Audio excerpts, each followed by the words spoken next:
뜻으로 읽는 성경, 오늘은 19번째 시간으로 여호수아를 같이 한번 읽어보도록 하겠습니다. 1장부터 12장까지 읽으려고 합니다. 여호수아는 1장부터 12장과 13장부터 22장까지 이렇게 크게 두 부분으로 나눌 수가 있죠. 한쪽은 앞부분은 정복하는 이야기, 뒤에 부분은 그 땅을 정복한 곳을 나누어 주는 분배 이야기로 되어 있습니다.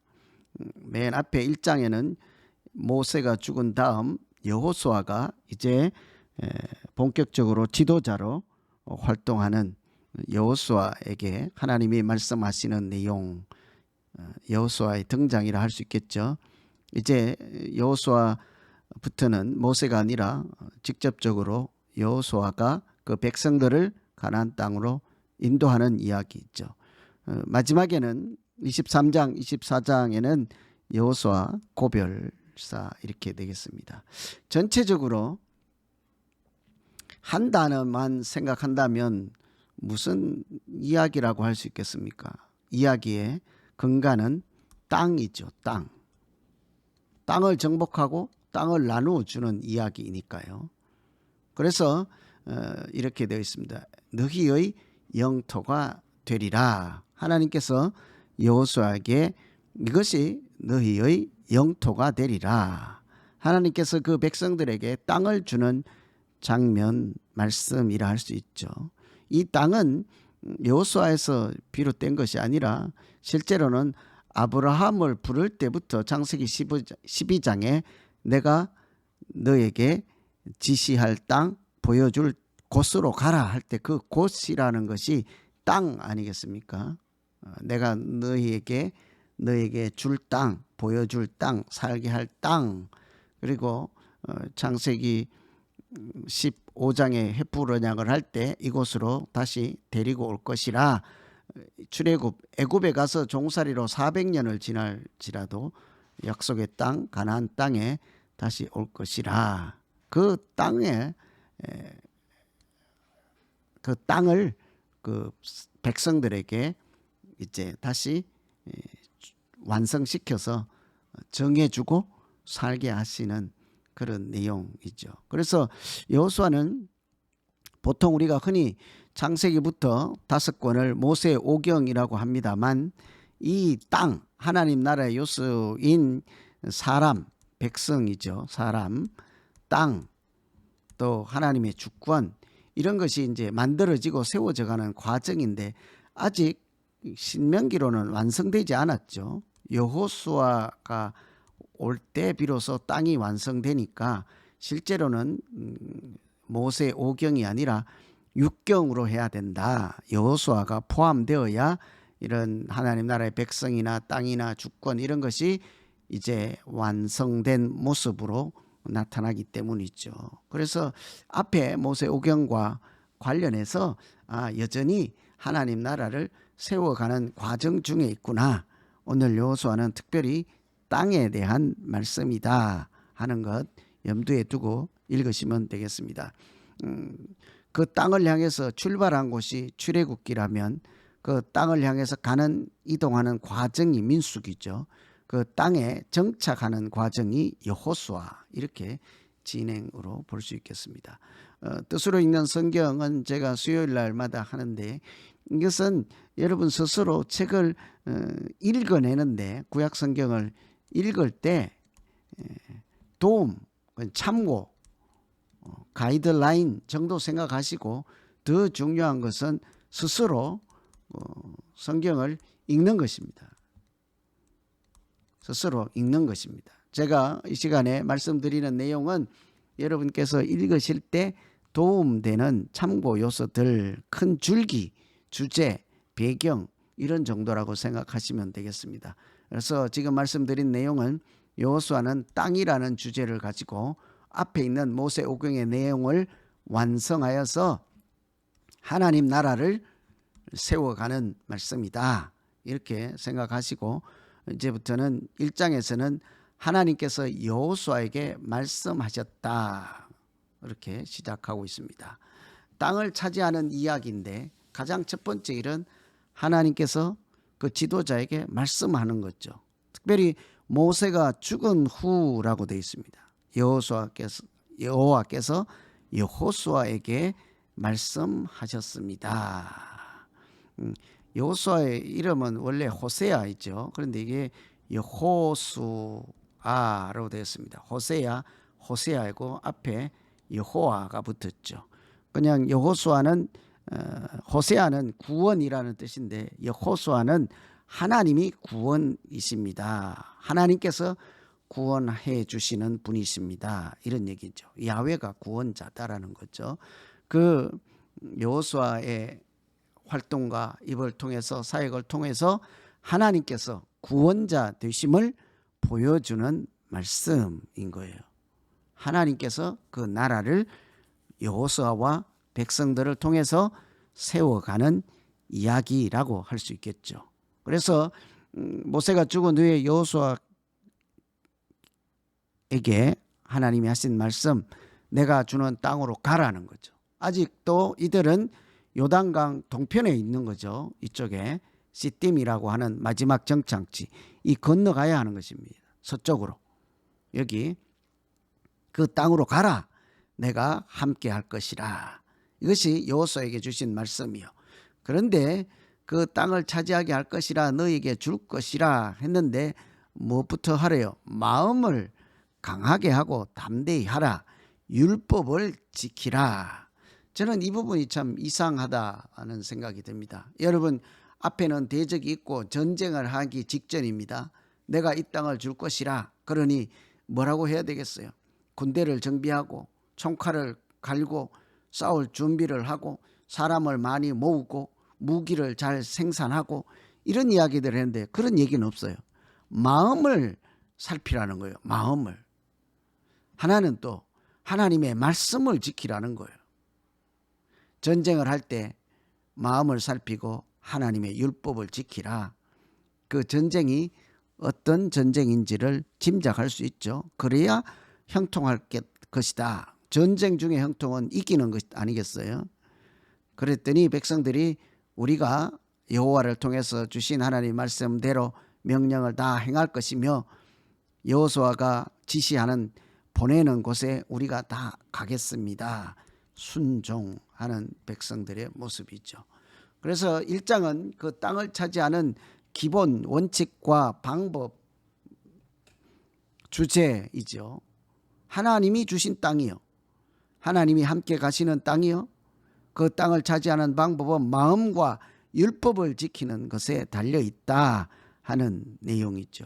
2장에 가면 이들이 정탐꾼을 보냅니다. 시딤이라고 하는 것. 시딤은 이렇게 여리고가 여기 있으면요. 맞은편, 강 맞은편에 바로 들어가기 직전 이곳에서 2명을 보냅니다. 옛날에 정탐꾼은 12명을 보냈죠. 이제 여리고 정탐은 2명을 보내요. 그래서 여리고를 가서 살피고 와라 했더니 그곳에 가서 라합이라는 한 사람을 만나죠. 성벽 위에 거주하는 라합이라고 하는 여자를 만납니다. 기생이라고 하죠. 그러나 이제 이 시대의 기생이나 그렇게 간단하게 이해할 수 있는 직업은 아니죠. 보통 객주라고도 할 수 있고요. 교통 요충지에 여관업을 하는 사람 또는 더불어서 바알과 아세라를 섬기는 종교적 행위와 관련된 사람, 여러 가지로 해석할 수 있는 부분이 있죠. 어쨌든 이 라합이라는 여자를 만났더니 그가 하는 말이 이 땅을 하나님께서 당신들에게 주신 줄 나는 알고 있다라는 거예요.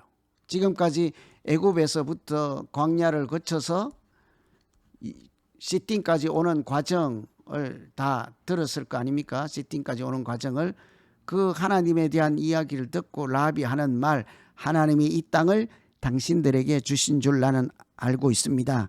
당신들이 섬기는 그 하나님은 상천하지의 하나님입니다. 하늘과 땅의 하나님입니다. 우주의 왕이요 만왕의 왕이십니다. 라는 이야기죠. 그래서 히브리서에서는 이렇게 얘기를 해요. 라합을 일컬어서 믿음으로 정탐꾼을 영접한 사람이다. 믿음 있는 사람이죠. 그가 행함으로 의롭다 함을 받았던 사람이라고 하는 거예요. 라합을. 그는 정탐꾼들을 쫓길 때 자기 집에서 옥상에서 이렇게 숨겨준 사람, 그들의 생명을 구해주고 이렇게 얘기를 한 거잖아요. 하나님이 이 땅을 주셨습니다. 당신들의 숨기는 하나님은 온 우주의 왕이십니다. 당신들이 이곳을 정벌할 때 우리 가족 나를 구원해 주십시오. 그리고 증거를 하나 달라 했더니 자기가 자기 집에서 이 정탐꾼을 도망할 수 있도록 도와준 그 창문에 붉은 줄을 매달아 놓으면 우리가 나중에 전쟁할 때 당신과 가족들을 구출해 주겠습니다. 이런 약속을 하잖아요. 그때 라합, 정탐 가서 한 여인의 믿음을 통해 하나님이 그 땅을 주셨다는 사실을 거듭 확인하게 된 거죠. 그리고 돌아와서 하는 보고 내용입니다. 여호수아에게 하나님께서 그 땅을 우리 손에 이미 붙이셨습니다. 그 땅의 백성들이 우리 앞에서 간담이 녹았습니다. 걱정할 것 없으니 가서 앞으로 가도 되겠습니다 하는 얘기죠. 이런 정탐하는 이야기가 나와요. 1장에서 하나님이 이 땅을 주셨다 했습니다. 2장에서는 라합을 통해서 그 사실을 확인했습니다. 이 땅을 당신들에게 주고 하나님은 상천하지의 하나님이십니다. 그 믿음으로 그들을 영접한 여인을 통해서 하나님의 뜻과 계획을 다시 한번 확인하게 된 거죠. 참 그 사람의 겉모양으로만 판단하면 되지 않죠. 라합이라는 사람을 통해서 나의 믿음 돌아보게 하시고 또 하나님의 계획 담대히 받아들일 수 있게 했던 고마운 사람. 이 라합이 왜 등장할까요? 결국은 다윗의 할머니입니다. 다윗 왕의 할머니죠. 아버지, 어머니죠. 할머니, 할아버지죠. 할아버지 이름이요. 아버지 이름이고 다윗의 아버지, 할아버지. 그 위에는요. 정조 할아버지, 고조 할아버지. 고조 할아버지 부인이니까요. 고조 할머니인 거예요. 이 믿음으로 하나님의 백성들을 맞이하고 영접했던 그 여인을 통해서 하나님은 이 땅에 예수 그리스도를 보내주시는 다윗 왕의 조상을 삼은 거죠. 그 다음에 3, 4장은 요단강을 건너는 장면입니다. 여리고를 이제 시딤 갈릴리 호수가 있고 사회가 있고 여기에 모여서 정탐을 했습니다. 여리고라고 하는 곳이죠. 이곳을 정복하는 이야기가 계속 진행되는데 이제는 살피고 왔으므로 이 강을 건너야 될 시점인 거예요. 이 강을 건넌다. 전쟁하기 위해서 건너는 것입니다. 그런데 누가 제일 먼저 건너요? 제사장이 건너요.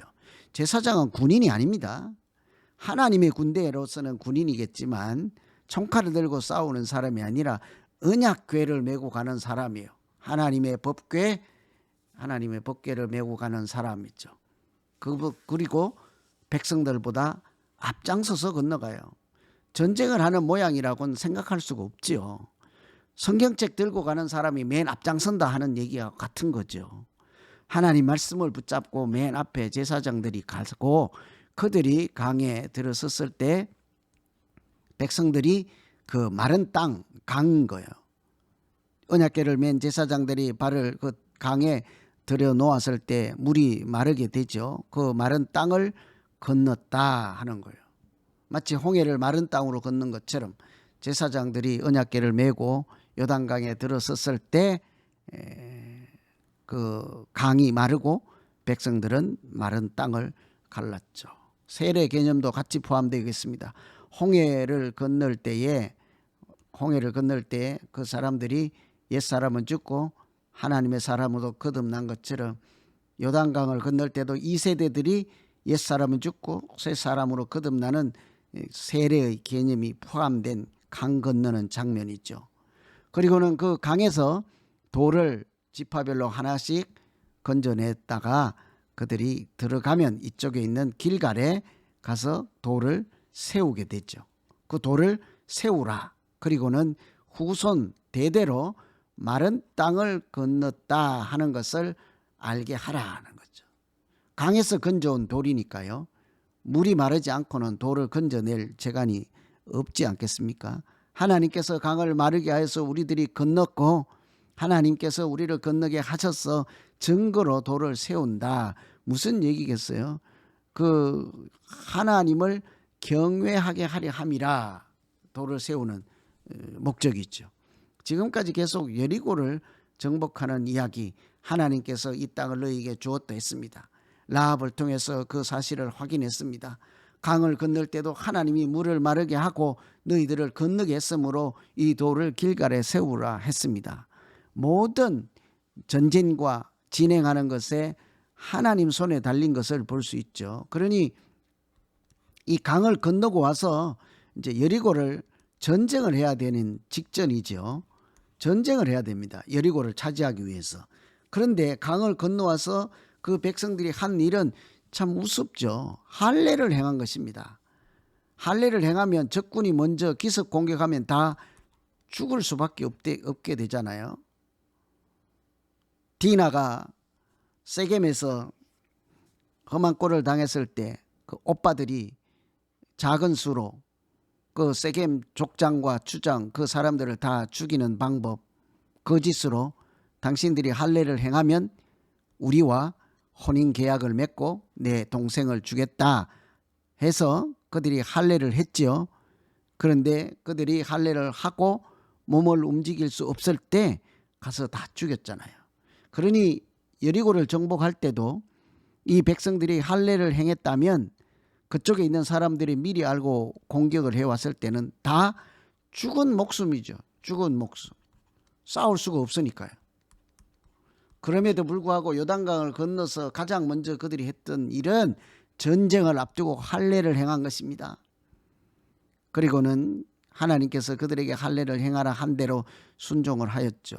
그 뜻은 애굽의 수치를 물러가게 했다 해서 할례를 행한 그것을 길갈이라 부른 거예요. 그 땅에 무기로 싸워서 힘으로 싸워서 들어가기만 하면 되는 것이 아니라 하나님의 백성으로 그들이 거듭나야 하는 것이죠. 할례를 행해야 하나님과 하나님 백성이라는 증거를 가진 사람으로 다시 태어나는 것 아니겠어요? 그리고는 유월절을 지키죠. 애굽에서 나올 때 하나님의 백성의 첫 출발이 유월절 시작하잖아요. 항상 하나님 나라 백성들이 출발 시점은 유월절입니다. 하나님께서 그들에게 죽음을 물러가게 하고 구원을 베푸신 사실을 기억함으로 그들이 새로운 인생을 살게 된 그 절기를 지키는 거죠. 유월절을 이렇게 가장 먼저 약속의 땅에 들어갔을 때 그들이 행한 것, 무기를 준비하고 싸울 준비를 했다가 아닙니다. 할례를 행하고 유월절을 지켰다. 이 말씀은 하나님과 관계부터 바로 세웠다 이렇게 할 수 있죠. 바르게 세웠다라고 할 수 있죠. 전쟁은 그렇게 하는 것입니다. 그 순간 일어난 두 가지 결과는 만나가 그치는 거죠. 그 땅의 소산을 먹은 날부터 만나가 그치고 여호와의 사자가 그들을 앞장서기 시작했습니다. 인도하죠. 계속해서 여리고를 정복하는 이야기입니다. 그래서 1장부터 12장까지가 요단 서편을 차지하는 정복하는 이야기인데요. 무려 8장까지 1부터 8장까지 여리고에 대한 이야기 나와요. 여리고 성을 정리하는, 정복하는. 그리고 뒤에 조금만 94장만 이거의 반절 정도만 나머지 모든 땅을 차지하는 그런 이야기들을 한다고요. 이 요약이라고 할 수 있습니다. 그만큼 이 앞부분을 중요하게 다루죠. 이 뒤에 나오는 모든 싸움, 전쟁이 앞에 있는 이런 싸움에 지나지 않는다는 거죠. 무슨 싸움이겠어요? 하나님께서 인도하시고 하시는 하나님의 전쟁인 거예요. 여호와의 전쟁. 여리고를 정복할 때 그것을 보여주죠. 6일 동안 하루에 한 바퀴씩 성을 돌아라. 그리고 마지막 날 7째 날에는 하루에 한 번에 7바퀴를 돌아라. 그랬더니 성이 무너지죠. 여리고 성은 사람의 힘으로 공격해서 무너뜨릴 만한 그런 가벼운 성이 아니라 아주 요새 중에 요새이죠. 그런데도 무기를 쓰지 않고 믿음으로 정복하게 하신 것입니다. 그리고는 라합에게 약속했던 것처럼 붉은 줄을 보고 그 가족을 구출하고 나머지는 모두 진멸했다. 진멸은 하나님께 드린다 하는 뜻이에요. 하나님께 드린다. 거기에 있는 모든 것 전부 다를 하나님께 드립니다. 그러니 거기에 남아있는 사람이나 종이나 물건이나 모든 것이 다 하나님의 것이 되는 거죠. 그래서 그 성을 다시 건축하는 자에게는 저주가 내릴 것이라. 여리고 성은 하나님께 드렸으므로 다시 인간이 세울 수 없게 하였습니다. 여리고를 정복한 다음 그 다음에 정복하는 성이 아이성인데요. 여리고 성에 비해서는 아주 자그마한 성이에요. 그런데도 정복을 하지 못했습니다. 알고 보니 그 중에 그 백성들 중에 한 사람인 아간이라고 하는 사람이 외투와 은과 금을 하나님께 드렸다 했음에도 불구하고 탐욕을 내서 얼마를 숨기게 된 것입니다. 그러니 작은 성이라 할지라도 하나님께서 그들에게 그 성을 정복할 수 있도록 해 주시지 않았습니다. 언제 정복하게 될까요? 죄의 문제를 해결했을 때입니다. 아간을 징계하고 그 백성들이 다시 하나님과의 관계를 바로 세울 때 작은 성이라도 정복할 수 있게 하였죠. 그러니 이 여리고 아이성을 통해서 앞으로 펼쳐질 전쟁이라고 하는 것이 다 하나님의 전쟁이라는 것을 보여주는 장면이라 할 수 있겠습니다. 여리고성 아이성을 정복하고 그들이 에발산과 그린산에서 율법을 다시 낭독하였다. 지금까지 1장에서 8장까지 무려 8장에 걸쳐서 여리고성, 아이성도 있겠습니다만 아이성 두 성을 정복하는 이야기예요. 무슨 얘기를 할까요?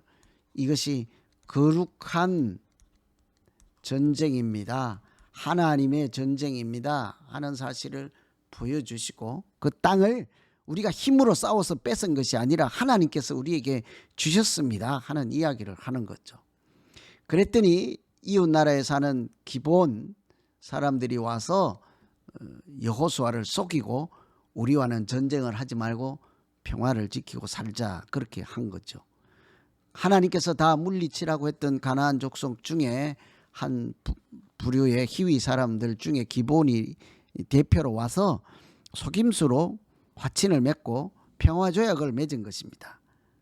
속인 것은 우리가 멀리서 왔으니 신발도 다 낡았고 옷도 이렇게 더러워지게 되었습니다. 우리는 당신들이 꼭 물리쳐야 되는 여기 가까운 그런 원주민들이 아니라 그 진멸의 대상이 아니라 멀리서 온 사람들이 우리나라와 화친을 해서 평화롭게 지냅시다. 그렇게 속임수로 화친을 한 거예요. 남루한 신발과 옷을 보고 이들이 이웃 나라가 아니라 멀리서 온 사람들이 맞구나. 나중에 보니까 속임수였죠. 일단 화친 평화조약을 맺고 났으므로 그들을 죽일 수는 없고 물을 깃는 것과 나무를 패는 그런 종의 일을 맡기고 그들의 생명을 그냥 죽이지 못하게 하였습니다. 그리고 나서 아모리 오왕이라고 하는 것은 예루살렘 왕을 중심으로 그 이렇게 남쪽에 있던 5 나라 연합군이 기브온의 배신을 듣고 기브온에 모여서 대치를 하게 되었습니다. 이제 여호수아와 기브온은 평화조약을 맺었으므로 이들이 여호수아에게 구원 요청을 하죠. 빨리 와서 우리를 구해달라. 5 나라 왕이 우리를 대적하여서 전쟁을 하려고 한다 할 때 속임수를 했든지 간에 화평조약을 맺었으므로 여호수아가 가서 싸울 때 하나님께서 우박을 통해서 그들을 모두 물리쳐 주죠. 그래서 칼에 죽은 자보다 우박으로 죽은 자가 더 많다 하는 이야기가 나올 정도로 이 아모리 5 왕을 정복하는 이야기죠. 이것은 남쪽에 있는 땅을 정복하는 이야기입니다. 이번에는 북쪽에 있는 땅을 정복하는 이야기입니다. 여리고는 북쪽은 이쪽에다 표시해야 되겠죠. 그래서 여리고는 중간에 있는 땅이죠. 그래서 가나안 땅을 정복할 때 가운데를 가장 먼저 남쪽을 정복하고 그 다음에 북쪽을 정복하는 이런 형태죠. 그래서 북부 지역을 정복했을 때 드디어 전쟁이 그치고 계산해 보니까 도합 31왕을 정복하였다 해서 1장부터 12장까지는 요단강 서편 땅을 정복해서 정착하는 이야기죠. 그러나 그 정복이라고 하는 것은 인간의 힘이 아니라 하나님의 전쟁, 거룩한 전쟁으로서 믿음으로 하는 싸움이었습니다. 율법을 지킴으로 이길 수 있었던 싸움이라고 할 수 있겠죠. 이처럼 여호수아는 모세 오경과 별도로 다룰 책이 아니라 앞에서 하나님 나라를 세워가는 과정을 완성하는, 그것도 특별히 이제는 사람이 아닌 땅에 대해서 완성하는 말씀이다라는 것을 생각하시고, 하나님께서 그 땅을 어떻게 차지하게 하시는지, 전쟁의 방법은 무엇인지, 또 이런 하나님의 역사를 같이 살피면서 12장까지 개인적으로 차근차근 한 번씩 읽어보시면 도움이 되겠습니다. 다음 시간에는 분배에 대한 내용으로 13장부터 24장까지 같이 한번 읽어보겠습니다. 각자 하나님의 말씀을 처음에는 잘 깨닫지 못한다 할지라도 사모하는 마음이 있으면 하나님께서 깨닫게 해주십니다. 알게 해주시고 은혜를 만나게 하십니다. 그래서 말씀을 가까이 하는 우리 교회, 말씀을 가까이 하는 믿음 생활 되기를 간절히 소망합니다. 말씀이 우리를 인도해 주실 것입니다. 같이 한번 기도하시죠. 하나님 아버지, 여호수아를 통해서 하나님께서 우리에게 또 믿음의 조상들에게 주었던 하나님 나라 땅의 약속을 지키시고, 하나님께서 몸소 사자를 통해 앞장서시고 이 싸움에서 이기게 하신 하나님의 전쟁, 우리를 통해서 참여하게 하시고 그 땅에 자리 잡게 하시고 하나님의 백성으로 살게 하심을 감사합니다. 주님, 그 땅의 사람들이 미워서 쫓아냄이 아니라 죄악이 간영하여서 무려 400년 동안 기다리고 하나님의 때에 하신 일이므로, 이런 이야기를 통해서 하나님이 누구는 미워하고 누구는 이뻐하고 하는 차원이 아니라 하나님의 섭리를 우리 인간의 연약한 또 부족한 지혜로 깨닫게 하시고, 언제나 공평과 정의의 하나님 되시고 사랑의 하나님 되시는 하나님의 말씀 붙잡고 승리하는 우리 모두 되게 하여 주시옵소서. 예수님 이름으로 기도하옵나이다. 아멘.